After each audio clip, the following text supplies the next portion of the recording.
आप लोग देख लो आराम से, फिर मैं कुछ बोलूंगा, अपनी भड़ास निकाल लो।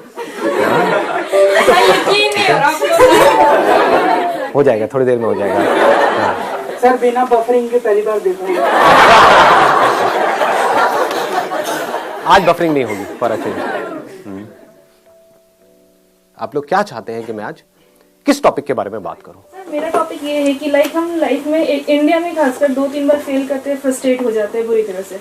लेकिन कितनी बार हमने देखा है बाहर में जैकमा हो गए या जुकरबर्ग हो गए, 8 बार 10 बार फेल हो रहे तो वो क्या जैसे मैं भी लाइफ में सीए कर रही हूँ, 3-4 बार तक हो चुकी हूँ।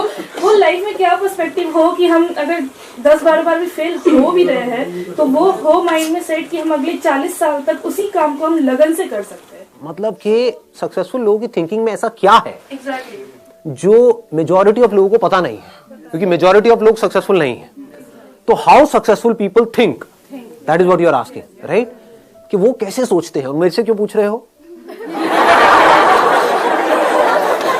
अपनी तारीफ सुनने में किसे नहीं मजा आता है? क्योंकि सर आप सक्सेसफुल हो। My topic is very similar to what she said. 2 of my friends are clinically depressed and they have to take antidepressants and visit a psychiatrist. So it's like when people start to fail, they also shared similar story to what she said. They were in CA and then they failed their exams and they felt depressed and they couldn't function properly. Their energies were low. So I want you to talk about depression and like natural ways to come out of it and why it happens and like how to avoid it. ये भी बड़ा interesting point है और आपसे related है। What he is saying is कि कुछ लोग होते हैं जिनको हम सक्सेसफुल बोलते हैं, उनके साथ चाहे कितना भी बुरा कुछ क्यों ना हो जाए लाइफ में, वो आगे बढ़ते ही रहते हैं, वो कुछ ना कुछ कर जाते हैं। मतलब उनका एटीट्यूड ऐसा होता है, वो आगे बढ़ते ही रहते हैं। डिप्रेशन में जाते भी हैं तो थोड़ी सी देर के लिए जाते हैं, फिर बाहर आ जाते हैं। ऐसा नहीं है वो नहीं जाते हैं, ऐसा नहीं है फेलियर में उनको बड़ा मजा आ रहा होता है कि किसी चीज के बारे में प्लान किया, सोचा कई सालों तक कि मुझे ये करना है, फिर बुरी तरह से उसमें फेल हो गए। बुरा तो उनको भी लगेगा, इंसान है।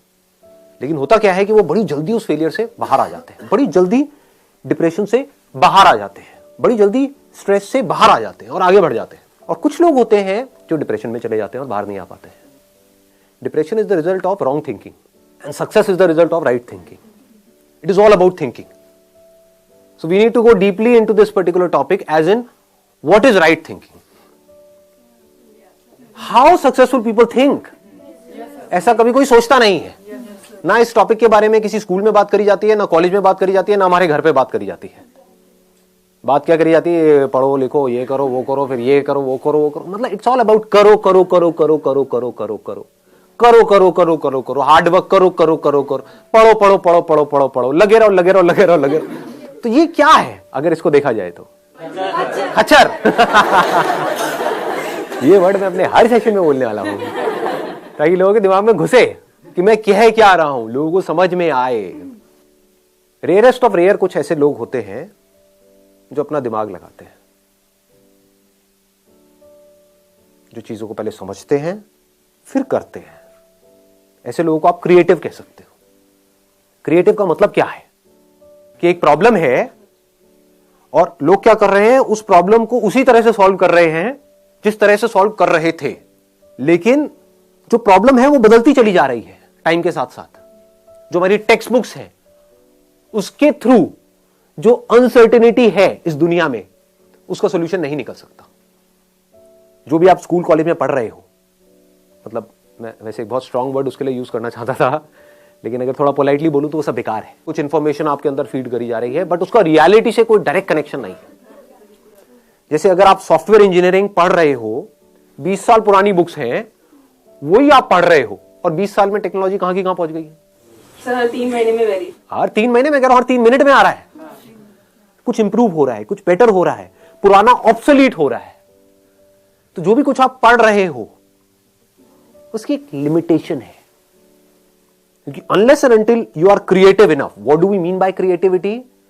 कि जो आपने पढ़ा है, अगर उसी तरह से आप उन प्रॉब्लम्स का सॉल्यूशन निकालना चाहते हो जिस तरह से आपको लगता है कि वो जो मैंने पढ़ा है उसके बेस में निकाल सकता हूं, तो आप क्रिएटिव नहीं हो, तो आप मैकेनिकल हो। अगर आप टेक्स्ट बुक के हिसाब से चलते हो और आप किसी भी प्रॉब्लम का सॉल्यूशन निकालते हो तो नहीं निकाल पाओगे, फंस जाओगे। क्यों फंस जाओगे? क्योंकि प्रॉब्लम्स बदल चुकी है। जिन प्रॉब्लम्स के सॉल्यूशंस निकालने के लिए ये पूरा का पूरा एजुकेशन सिस्टम बना था, वो प्रॉब्लम्स अब है ही नहीं, अब कुछ और ही प्रॉब्लम्स हैं। तो उसके लिए क्या चाहिए? एक ऐसी थिंकिंग चाहिए जो पूरी तरह से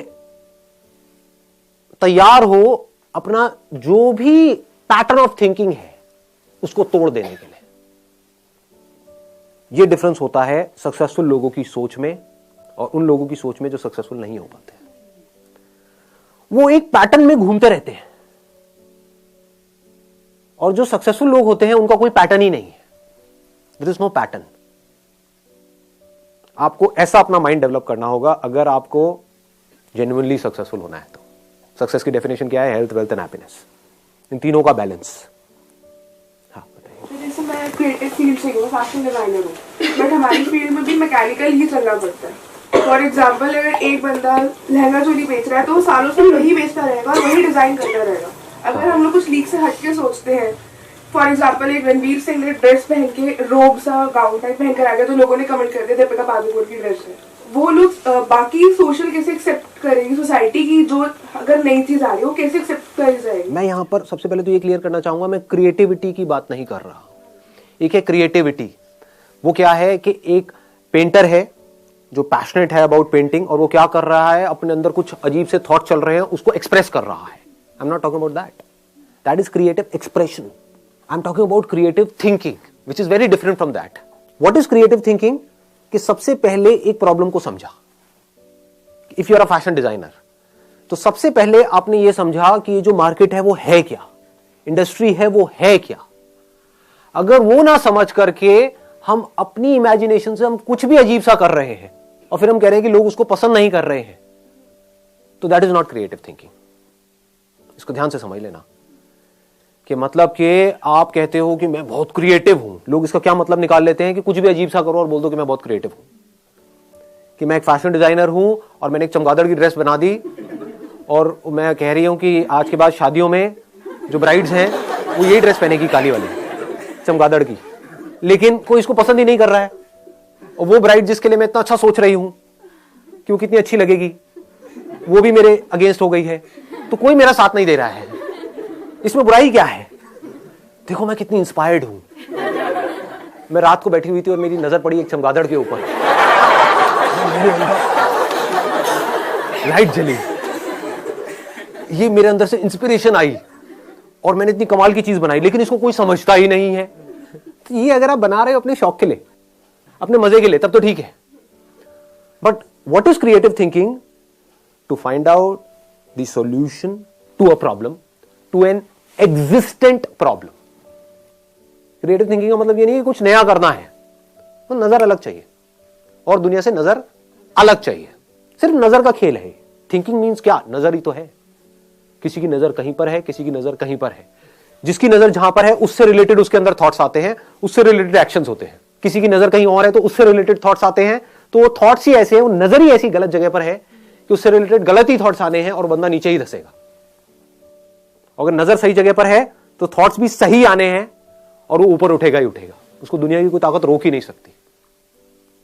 समझ गए? तो अब देखो क्या होता है कि पहिए भी बन चुके थे हजारों साल पहले और ये बैग्स भी थे। एक बंदे ने दिमाग लगाया कि लोग हैं वो भारी भारी बैग्स उठा उठा करके जा रहे हैं, जिसकी वजह से उनकी कमर में दर्द हो रहा है। तो गाड़ी के जो पहिए थे उसको थोड़ा सा छोटा किया और बैग के नीचे लगा दिया और वो बंदा करोड़पति बन गया। ऐसे समझना होता है चीजों को। लोग ऐसे नहीं समझते हैं। लोग क्या करेंगे, मतलब एक बैग है तो उसको उठा उठा करके ढोए जा रहे हैं, ढोए जा रहे हैं, ढोए जा रहे हैं। ये नहीं दिमाग लगाएंगे कि क्या कोई और सोल्यूशन भी है। सोचो ना, हो सकता है उस बंदे को खुद को ये प्रॉब्लम आई हो कि मैं ये भारी बैग उठा करके लेके जा रहा हूं, तो उसने दिमाग लगाया हो कि मेरी ये प्रॉब्लम कैसे सॉल्व होगी, तो उसका दिमाग चल गया। और लोग क्या कर रहे थे, वैसा कुछ सोच ही नहीं रहे थे। सब ऐसे ही चलते हैं बैग उठा करके, ऐसे ही चलना पड़ता है, दुनिया ऐसे ही चलती है तो मैं भी ऐसे ही चलूंगा। कितना भी भारी हो मुझे चलते रहना है, मुझे हार नहीं माननी है, मुझे लगे रहना है खच्चरों की तरह। चाहे इस बैग को ऐसे पकड़ूं चाहे सर पे रखूं, लेकिन मैं तो चलता ही रहूंगा मरते दम तक, क्योंकि पूरी दुनिया ऐसे ही चल रही थी, चल रही है और ऐसे ही चलती रहेगी। ऐसी सोच किसकी है? अनसक्सेसफुल लोग, थके हुए लोग। और जो क्रिएटिव लोग होते हैं उनकी सोच क्या है? वो बोलते हैं ऐसी कोई दुनिया में प्रॉब्लम है ही नहीं जिसका कोई सोल्यूशन ना हो। If there is a problem there has to be a solution. बस उनकी सोच इतनी सी अलग है कि प्रॉब्लम क्या है, मुझे भारी उठा करके चलो, इसका सोल्यूशन क्या है पता नहीं। पहला तो थोड़ा यही आएगा ना माइंड में, पता नहीं। लेकिन जो अनसक्सेसफुल लोग होंगे वो क्या करेंगे, वो वहीं पे रुक जाएंगे, पता नहीं, ना मुझे पता है ना किसी और को पता है, पता होता तो इसका सोल्यूशन निकल गया होता। लेकिन जो क्रिएटिव लोग हैं वो क्या करेंगे, मुझे पता नहीं है लेकिन मुझे पता लगाना है, कैसे होगा कैसे होगा कैसे होगा कैसे। ध्यान से समझना क्या हो रहा है।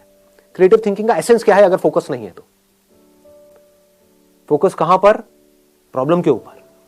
प्रॉब्लम में ही सॉल्यूशन होता है। हम क्या कर रहे होते हैं, प्रॉब्लम से दूर भाग रहे होते हैं। अब इसको ध्यान से समझना। दो लोग हैं, एक ही कॉलेज में गए हैं, मान लो एक इंजीनियरिंग कॉलेज में गए, टॉप कॉलेज नहीं है, ये मैं एग्जांपल इसलिए ले रहा हूं क्योंकि बहुत इंजीनियरिंग कॉलेजेस हैं, भरे पड़े हैं इंडिया में। 4 साल तक लग करके दोनों ने पढ़ाई करी, पढ़ाई में ऑलमोस्ट एक जैसे थे, ना टॉपर्स थे ना बिल्कुल ही गए गुजरे थे, मीडियोकर थे। दोनों ने जॉब के लिए ट्राई किया, एक जगह किया, 2 जगह किया, 10 जगह किया और जॉब मिली ही नहीं। ये क्या है, सक्सेस है फेलियर है? फेलियर है। 4 साल कुछ नहीं किया फिर, 4 साल वेस्ट हो गए, पैसा भी वेस्ट हो गया, हर तरफ से स्ट्रेस क्रिएट हो रहा है।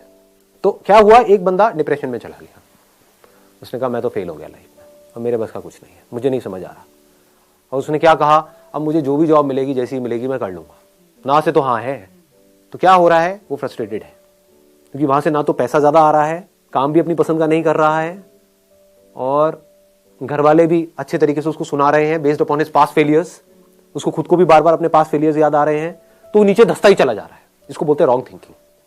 ऐसे ही होता है ना। ये मैं एग्जांपल यहां पे इंजीनियरिंग का दे रहा हूं, यहां पे आप किसी रिलेशनशिप को भी रिलेट कर सकते हो। एक रिलेशनशिप में घुसे, सबके अगेंस्ट जा करके, और फिर ये हुआ और सब कुछ ही खराब होता चला जा रहा है, रिलेशनशिप डिवोर्स तक की नौबत आ गई, तो आदमी कैसे डिप्रेशन में जाता है, आदमी या औरत व्हाटएवर। तो अब दूसरा जो बंदा है जो लाइफ में कुछ बड़ा करने वाला है, जिसकी सोच सक्सेसफुल लोगों के जैसी है, और सक्सेसफुल लोगों की सोच कैसी होती है कि अगर कुछ भी मैंने किया है तो कुछ ना कुछ वहां से सीखा है। ऐसा कोई काम नहीं है जो आपने लाइफ में किया हो और उसका आपको कोई बेनिफिट ना हुआ हो, इम्पॉसिबल। अच्छे से अच्छा, बुरे से बुरा। होता क्या है, हम पहले ही अपने माइंड में सोच करके बैठे होते हैं कि मैं ये काम इसलिए कर रहा हूं जिससे कि ये होगा, वो हो गया तो मैं खुश हूं, नहीं हुआ तो मैं दुखी हूं। इसको नैरो माइंडेड अप्रोच बोलते हैं, इसको मैकेनिकल थिंकिंग बोलते हैं। समझ गए ना। हाँ, अब मैं ये नहीं कह रहा कि गोल सेटिंग नहीं करनी है, गोल सेट करो, बट अगर वो गोल अचीव ना हो तो अपने दिमाग को खुला रखो। That is called open minded thinking. ये नहीं कि एक चीज नहीं हो रही है। फॉर एग्जाम्पल, आप यहां पर कोई कील ठोकने की कोशिश कर रहे हो और वो कील नहीं ठुक रही है, तो ये नहीं कि वहां पे लगे रहो, नहीं मैं तो ठोक के रहूंगा, मैं तो ठोक के रहूंगा, मैं तो ठोक के रहूंगा। अबे समझो, शायद आप कोई गलती कर रहे हो, शायद वो कील आप अगर हल्का सा साइड में करो तो वहां पर लोहा नहीं है, जैसे दीवार के अंदर होता है ना, एक बीम होता है, तो वहां पर लोहा है, तो कील वहां पे अंदर जा नहीं रही है। तो क्रिएटिव थिंकिंग किसे कहेंगे, थोड़ा साइड करके देखता हूं ना, समझ गए, वहां पर कोई बीम नहीं है, ठोका कील अंदर। तो क्रिएटिव थिंकिंग समझो क्या होता है। अगर मैं उस बंदे की जगह होऊंगा, मैं कैसे सोचूंगा, मैं अगर अपने आप को उस जगह पे रखूं तो हाँ मजा आ गया यार, मतलब 4 साल यहां पर मैंने लगाए और मुझे जॉब नहीं मिली, मजा आ गया, इससे बढ़िया क्या हो सकता है। इसका मतलब जॉब का तो ऑप्शन ही मेरे लिए बंद हो गया। मतलब समझ रहे हो कितनी बड़ी चीज है। It's not a small thing कि मैं अब चाहूं भी तो मैं नौकरी नहीं कर सकता, क्योंकि मुझे ढंग की नौकरी मिलेगी ही नहीं, और जो नौकरी मिलेगी वो करने लायक ही नहीं है। तो चलो कुछ सोचता हूं, देखता हूं मैंने क्या सीखा है। 4 साल तक हॉस्टल में मैं रहा हूं, इंजीनियरिंग कॉलेज में पढ़ा हूं। अब मुझे क्या समझ आया वहां पर रह करके कि जो हॉस्टल्स हैं वहां पर एक बहुत बड़ी प्रॉब्लम है जो मैंने फेस करी, कि मेरे हॉस्टल के अंदर कोई भी जो मेरे को डे टू डे यूज के लिए चीजें चाहिए होती थी, दारू, सुट्टा और गांजा के अलावा, तो ऐसी जो चीजें मेरे को चाहिए होती थी डे टू डे यूज के लिए, चाहे फिर वो टूथपेस्ट हो, साबुन हो, ये हो, वो हो, क्योंकि हॉस्टल में जो लड़के होते हैं या लड़कियां होती हैं, उनकी जो नीड्स हैं वो बहुत अलग होती है उन लोगों से जो नॉर्मली घर में रहते हैं। और ये प्रॉब्लम सिर्फ मेरे हॉस्टल में नहीं थी, मेरे आसपास में पूरा का पूरा जो कैंपस एरिया है, वहां पर कोई भी ऐसी शॉप नहीं थी जहां पर मैं जाऊं और एक ही शॉप से मेरे को सब कुछ वो मिल जाए जो मुझे चाहिए। मतलब कि 4 अलग अलग दुकानों पे जाना पड़ता है। एक दुकान यहां है, एक दुकान 1 किलोमीटर दूर है, एक 2 किलोमीटर दूर है, एक 3 किलोमीटर दूर है। और ज्यादातर जो लोग होते हैं हॉस्टल्स में उनके पास कन्वेंस भी नहीं होता है, तो वो सब उठा करके सामान लाना पड़ता है। मतलब कितनी प्रॉब्लम्स मैंने फेस करी है, मैंने फेस करी है ये प्रॉब्लम्स। आप समझ गए ना? इसको ध्यान से समझे ना। अब मैं जैसे जैसे आप लोगों से बात कर रहा हूं ना, मैं अपना भी रिकॉल कर पा रहा हूं कि मैं यहां तक कैसे पहुंचा। एज अ मॉडल जो मैंने प्रॉब्लम्स फेस करी थी उसका सोल्यूशन निकालने के लिए मैं फोटोग्राफर बना।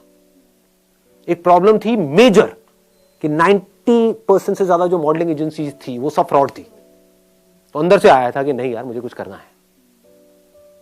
तो जैसे ही अपनी नजर को इस प्रॉब्लम पे आप ले गए, जिस प्रॉब्लम को आपने फेस किया है, जिसको आपने फील किया है, जिसको आपने एक्सपीरियंस किया है, तो उससे रिलेटेड थॉट्स आपके माइंड में आने लग गए। ये थॉट्स ही तो आइडियाज हैं और क्या है। लोग आइडियाज का मतलब ये समझते हैं कि मुझे कुछ अजीब सा सोचना पड़ेगा। इंटरनेट पे बैठ करके देखते रहते हैं बिजनेस आइडियाज क्या है, उससे क्या होगा? आपके एक्सपीरियंस से वो कनेक्टेड है, आपके अंदर से आ रहा है। अंदर से आने का मतलब क्या है कि आपने एक प्रॉब्लम को फेस किया हो और आप उसका सोल्यूशन निकाल रहे हो। तो अगर अपने हॉस्टल का आप सोल्यूशन निकालते हो, आप कहते हो मेरे पास में लिमिटेड पैसा है, ज्यादा नहीं है, सिर्फ 5-10 हज़ार रुपए, तो मैं ये नहीं कर सकता कि पूरे के पूरे कैंपस को ये ऑप्शन दे दूं, इतने मेरे पास में रिसोर्सेज नहीं है। लेकिन हाँ, जो मेरा हॉस्टल था जहां से मैं निकला हूं, जहां पर मैं सीनियर था, जहां पर मैंने बच्चों की रैगिंग करी है, जहां पर मुझे ऑलरेडी सब जानते हैं, गेट कीपर से लेकर के ये लोग वो लोग सब जानते हैं। अगर उस हॉस्टल में जो भी कुछ चाहिए, सुई से लेकर के ऊपर तक, जो भी गलत चीजों को हटा दे वहां से, तो जो भी कुछ चाहिए वो सब मेरी एक वेबसाइट बनेगी, वहां पर है, और 2 घंटे के अंदर अंदर आपको डिलीवरी मिलेगी विदिन 2 आवर्स। आपको कहीं जाना नहीं है, आना नहीं है, 2 घंटे में मिलेगी। और जो मार्केट में आप जहां से भी ले रहे हो उससे थोड़ा सा सस्ता ही मिलेगा आपको। आसपास में किसी दुकान वाले से भी टाइप कर सकते हो, आसपास में जो दुकानें हैं उनसे भी टाइप कर सकते हो। किसको आता हुआ पैसा बुरा लगता है? समझे? उनको जा करके आपने बोला कि मैं बल्क में लूंगा आपसे, मेरे को रेट बढ़िया दो। आपने पहले ही सारे रेट पता कर लिए, होलसेल मार्केट में जाके ये रेट होते हैं। अब जाकर के आसपास के दुकानदारों से आप बात कर रहे हो और उनको भी थोड़ा सा मार्जिन दे रहे हो, तो आपको दूर जाने की भी जरूरत नहीं है। पास में ही किसी भी दुकान से उठाया माल, ला करके वहां पे उसको दिया, पैसा आपके हाथ में, आपने जा करके उस दुकान वाले को दिया, बाकी का जो मार्जिन है वो डाला अपनी जेब में। If you like our videos, please like, comment, share and subscribe.